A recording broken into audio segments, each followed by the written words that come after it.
The Digging-est Dog by Perkins, illustrated by Gurney. I was the saddest dog you could ever see. Sad because no one wanted me. The pet shop window was my jail. The sign behind me said, "For sale."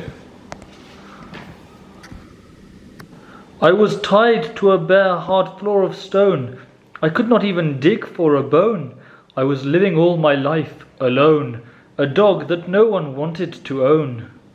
And then one day at 4:30, Sammy Brown came in the door.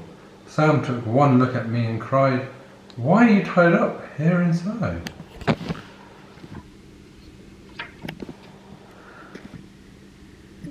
I've always wanted a dog like you, so I'll tell you what I'm going to do. I'll take you out to the farm with me. You'll play outdoors where you should be. I felt as happy as a pup when Sam paid the man and picked me up. He rubbed my ears, he scratched my head. "I think I'll call you Duke," he said.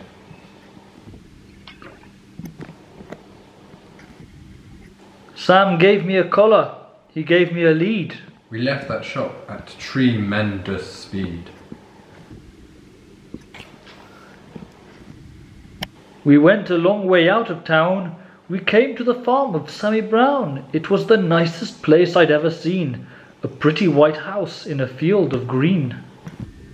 And in the shade of the apple tree, a special doghouse just for me. Next morning, while Sam did his chores, he let me run and play outdoors. I'd never played outdoors before. I'd always lived on that hard floor. I'd never run on a nice soft ground. Now I barked with joy as I ran around. Sam looked at me and scratched his head. "Duke, you need some friends," he said. He blew his whistle, he blew a blast, and many dogs came running fast. I'd never met a dog before. Now I was meeting 6 or more.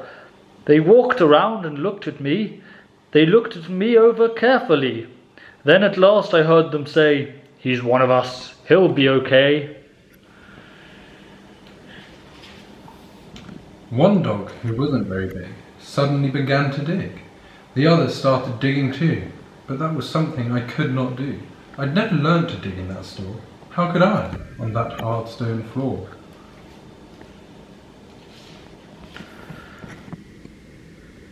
I tried to dig, but alas, I couldn't.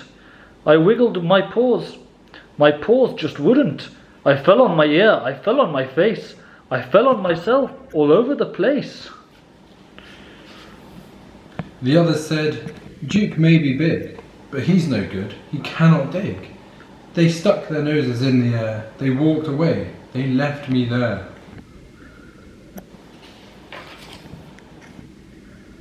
"I'll teach you, Duke," cried Sammy Brown. "I'll show you how to dig deep down."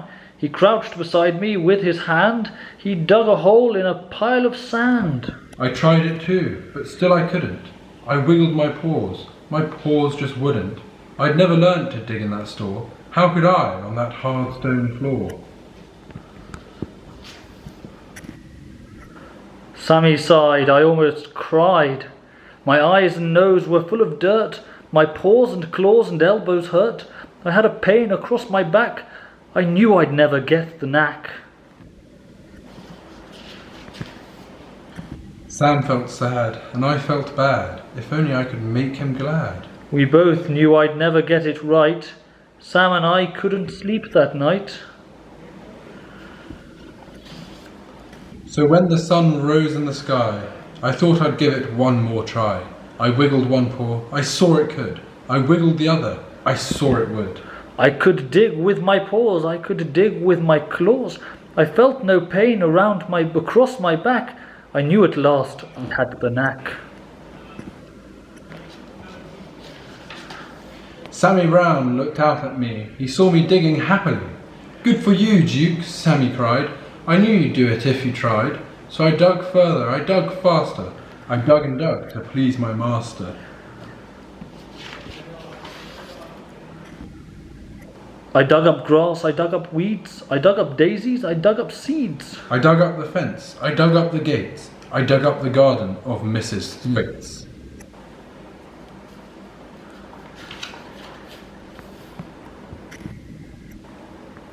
I dug up the rooster, I dug up the hens, I dug up the sheep and the pigs in their pens.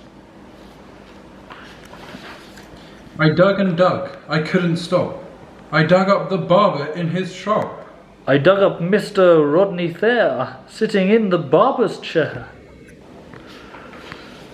I dug my way right through the town. I dug a lot of buildings down. I was having so much fun, I dug up Highway 81. I came to a hill, I dug to the top, but all of a sudden I had to stop. Right in front of me, looking down, there stood my master, Sammy Brown. Sam didn't smile or pat my head. He only glared at me and said, "I'm sending you back to that animal store. They'll tie you to that hard stone floor, and you'll never, never dig anymore."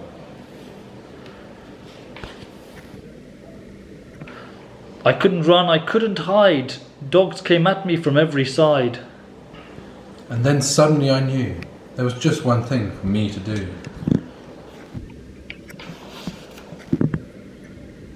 I ran away from Sammy Brown, I dug a hole that went straight down. I left him standing up on top. I dug and dug, I didn't stop.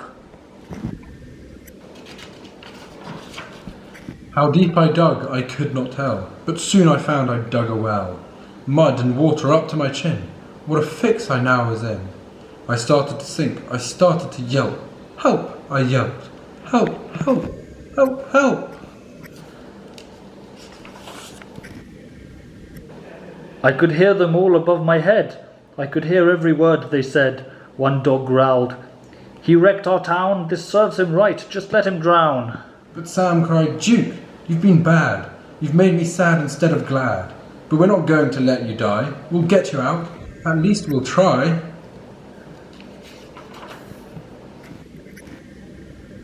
Then at last I heard him shout, "Maybe we can pull you out." Slowly, slowly, down they came, each dog part of a long dog chain. I reached up, I touched nose, I felt them lift me by my toes. Slowly, slowly, bit by bit, they dragged me up, out of the pit. I thanked the dogs and Sammy Brown, and then I started back toward town. I knew I had to dig once more, to fix things up as they were before. That's what I did. I dug back gates, I dug back the garden of Mrs. Thwaites.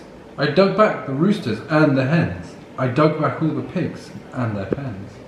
I dug all the day in the summer sun. I dug back Highway 81. I dug back everything in town, everything that I'd knocked down.